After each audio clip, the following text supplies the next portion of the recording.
welcome to Iron Dinos. I'm Shaun, and yeah, this series kind of went away for a little while, just as it was getting to like the most interesting part.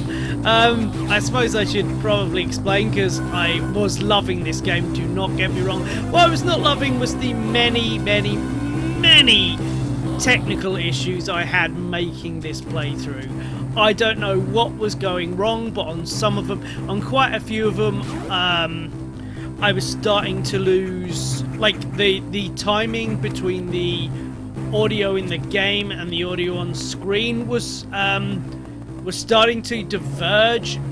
So I had to go back and, like, painstakingly, every time the screen went black is when you're going to a new area, so the music would, for the most part, stop.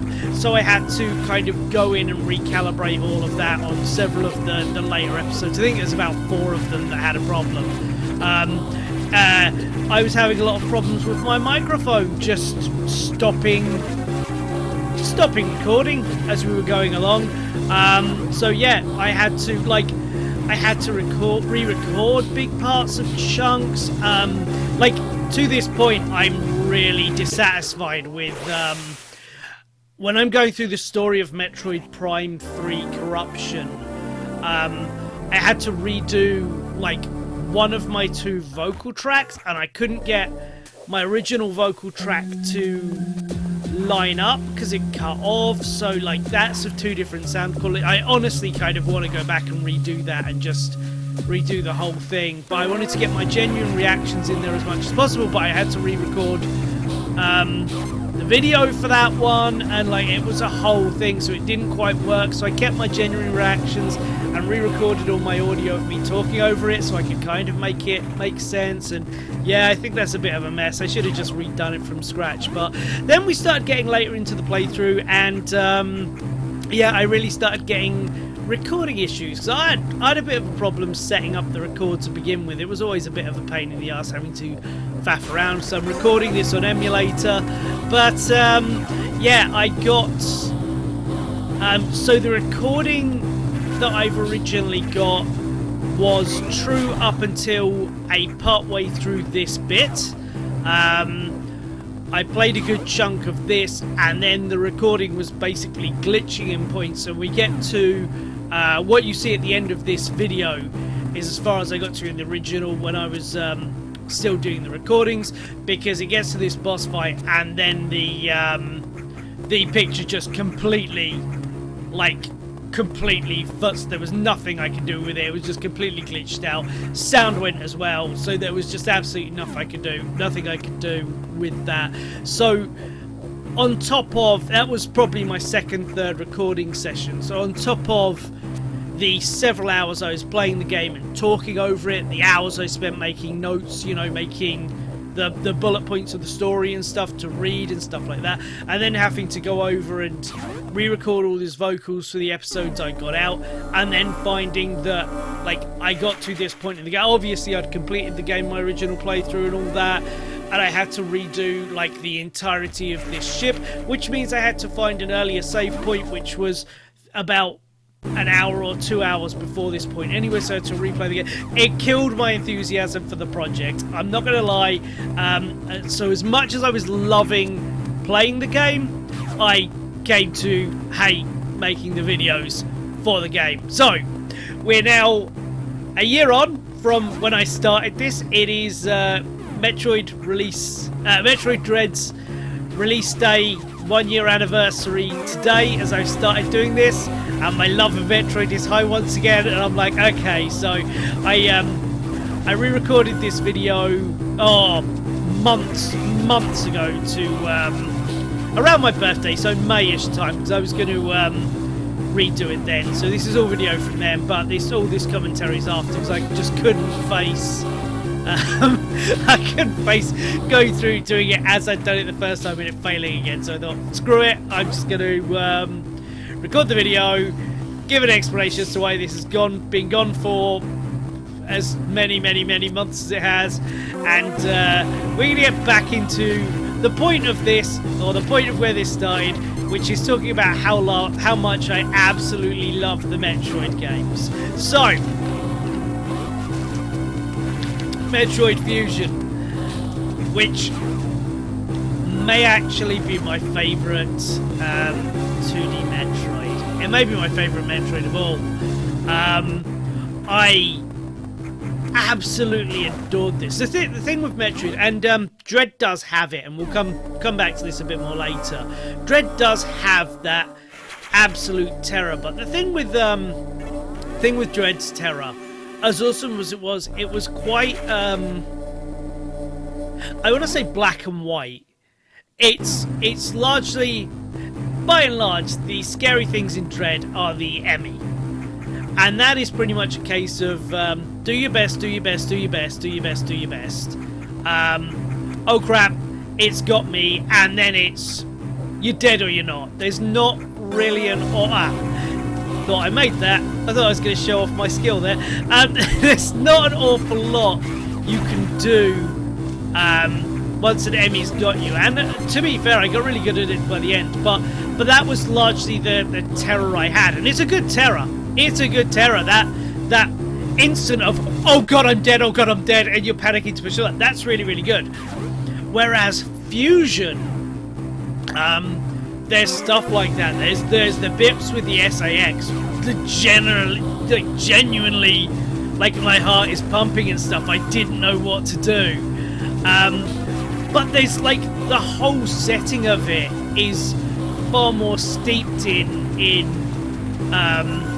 horror tropes, like right down to one of my favorites, which doesn't last particularly long, to be fair, which is the what is real, the whole oh god, this entire person that I'm seeing in front of me, and being usually a scientist or whatever, like this actually isn't what I thought it was at all. It's been this thing that's replaced it the whole time. Like that whole idea of being around someone that's been completely replaced by something else, like that's really unnerving, and that is by and large the game, what it is. And of course that fear, you know, that sense of grossness and eeriness kind of wears off after a while, because of course it's going to, but it's constantly throwing more things at you, like the point, I'm going to go through the synopsis run through of the game in a bit, but like that point where you're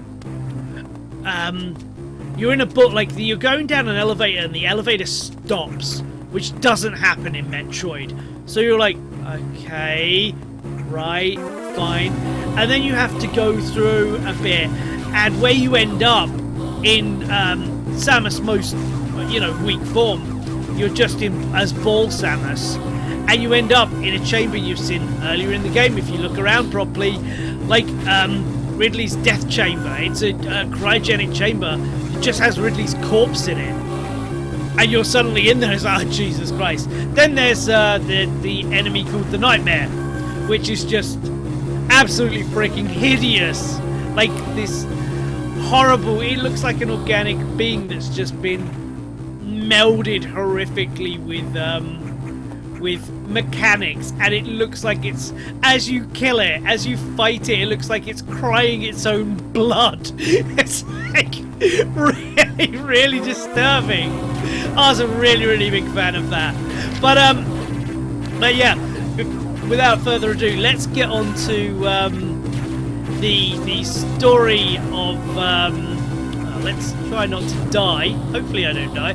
But yeah, let's get on to the story of Metroid Fusion, because man, it's awesome.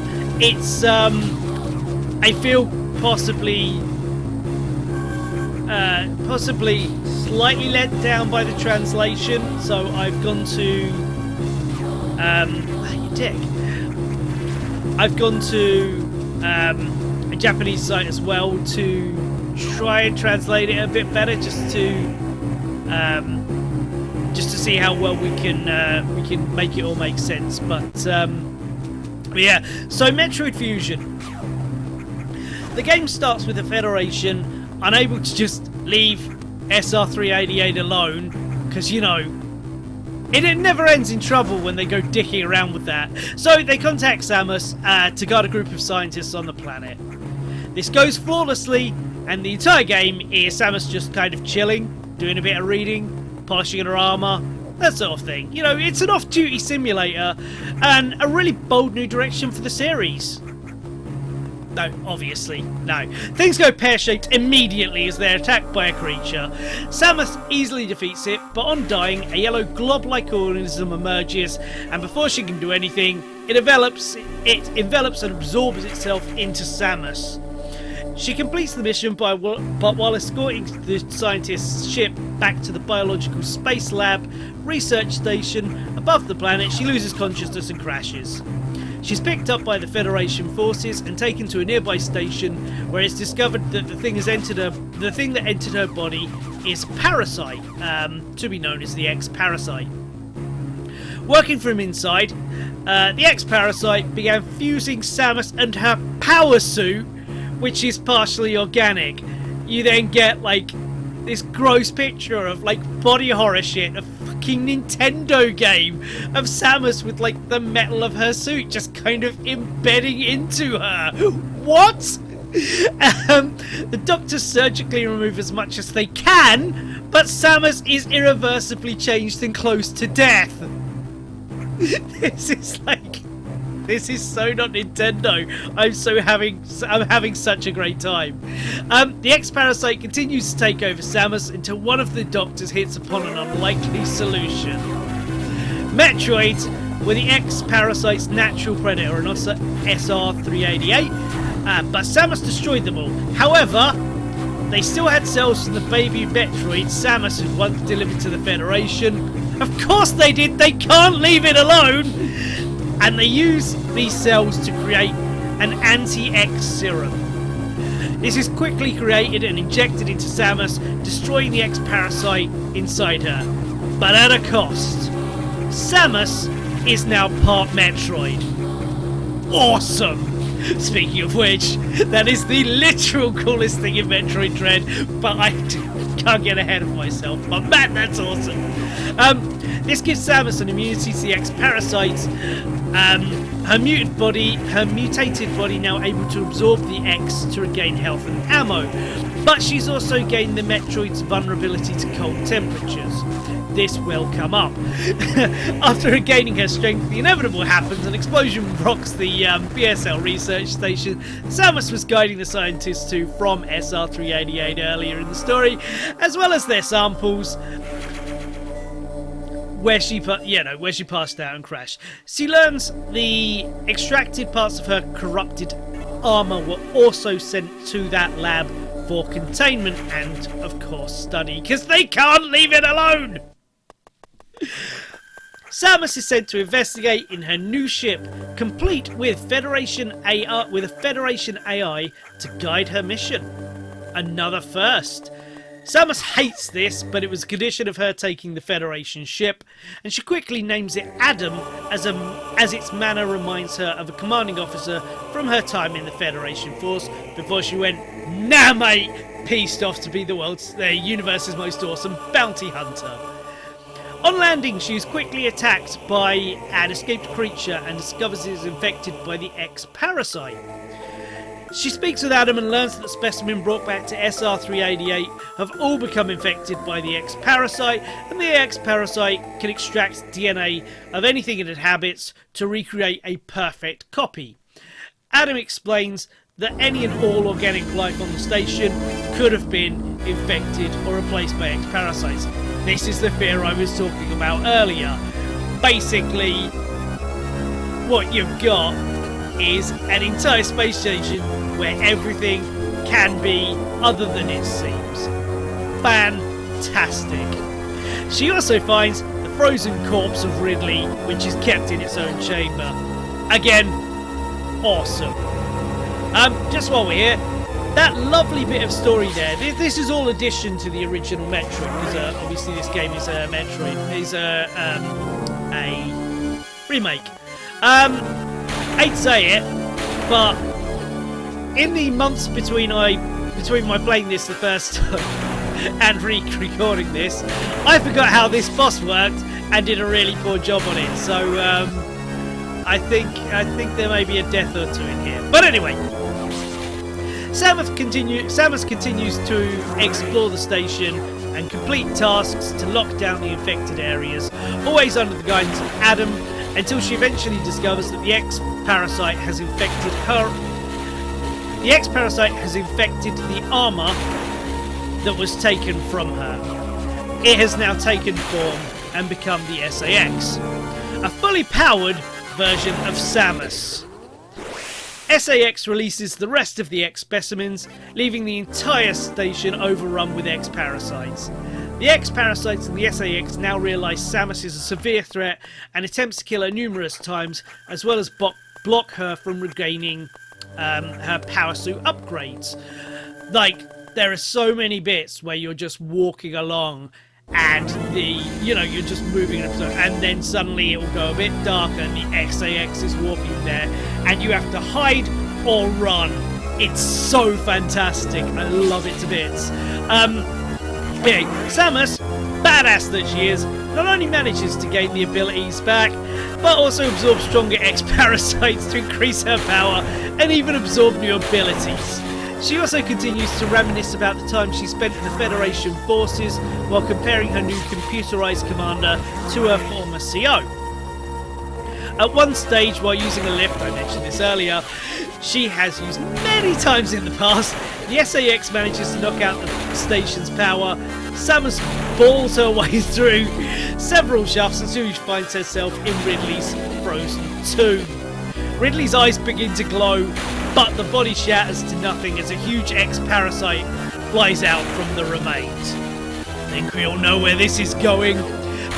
Meanwhile, Adam is revealed to be in contact with someone at the Federation and is actively trying to limit the abilities, Samus's abilities and access to certain areas. However, the AI is also starting to show concern for Samus' safety. After another battle with the SAX, I say battle, Samus' options are to run or die. These are terrifying and exhilarating, but after once again running in panic from the SAS, Samus finds herself in a new area of the station. An area not shown on any of the maps that she has downloaded. If any of you haven't figured out where this is going yet, I mean, bravo.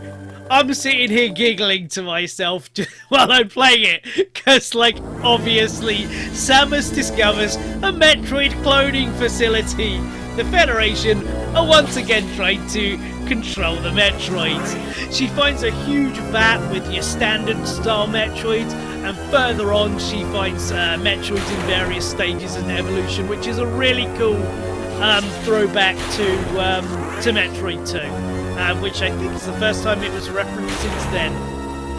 An explosion rocks the facility and Samus races back towards the station only to find her path blocked by the SAS.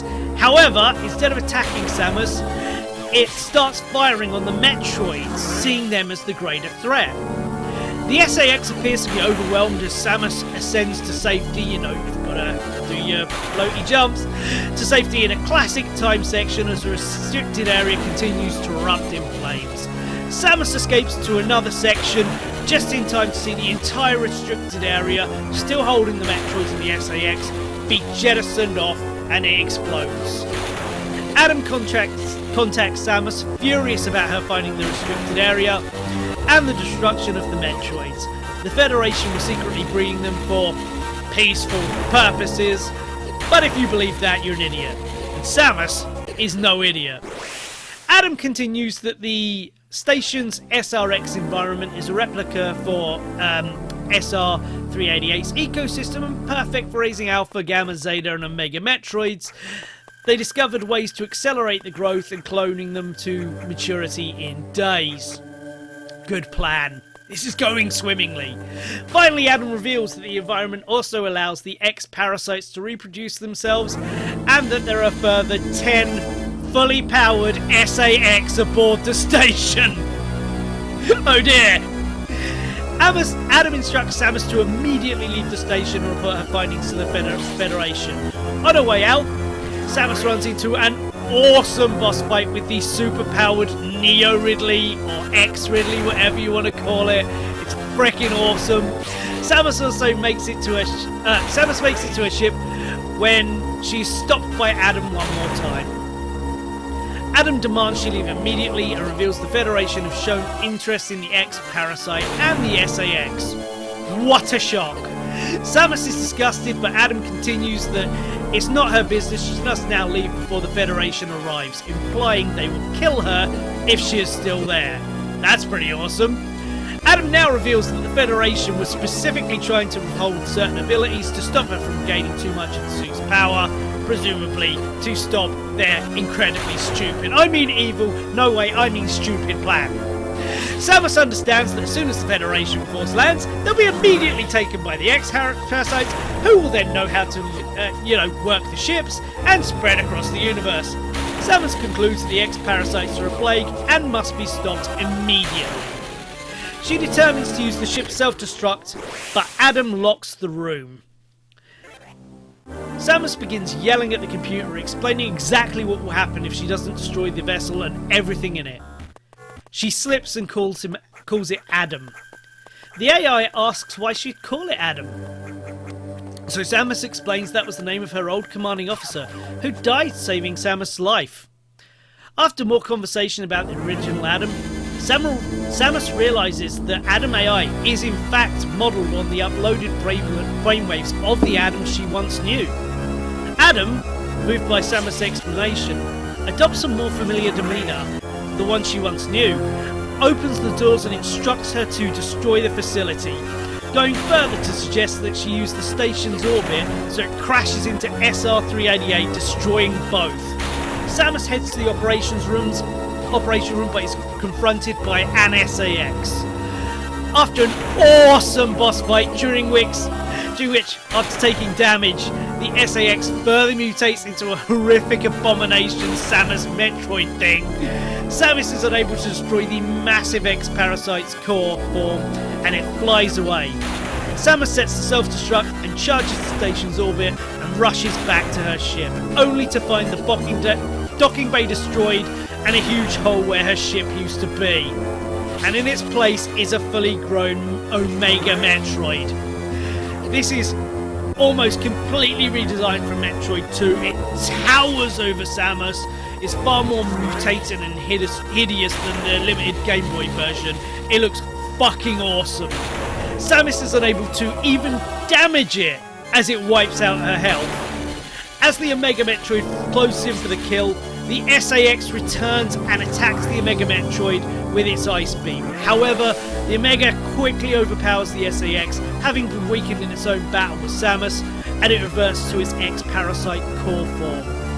This time the core allows Samus to absorb it, which returns Samus' suit to its original appearance and ability complete with Ice Beam. Samus eventually manages to kill the Omega Metroid, and her ship flies back to the docking bay, piloted by Adam. The station crashes into SR-388 and both are destroyed.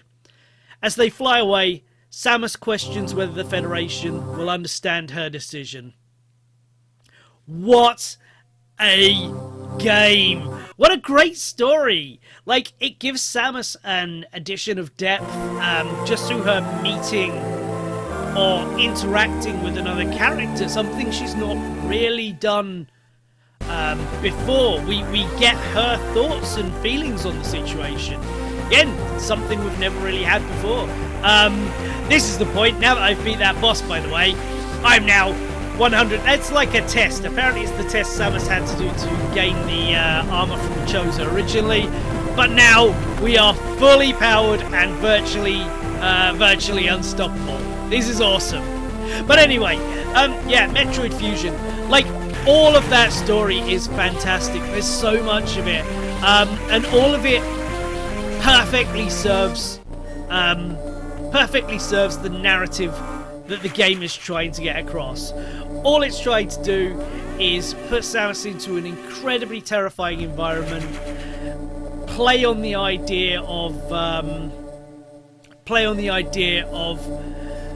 what makes Samus who Samus is, or what makes anyone what they are, and bring in a new way to revitalize bringing Metroids into the franchise by having Samus be partially Metroid, and of course delivering a new threat in the SAX, and I think it does it perfectly. So that's all we'll do for this episode. In the next one I'll talk about power-ups and bits like that, and then we'll get into a couple of the spin-off games, most likely. Yeah, we'll probably do the spin-off games next, and then we'll conclude this playthrough and this little thing with a nice big chat about Metroid Dread. So I'll see you next time. Bye bye.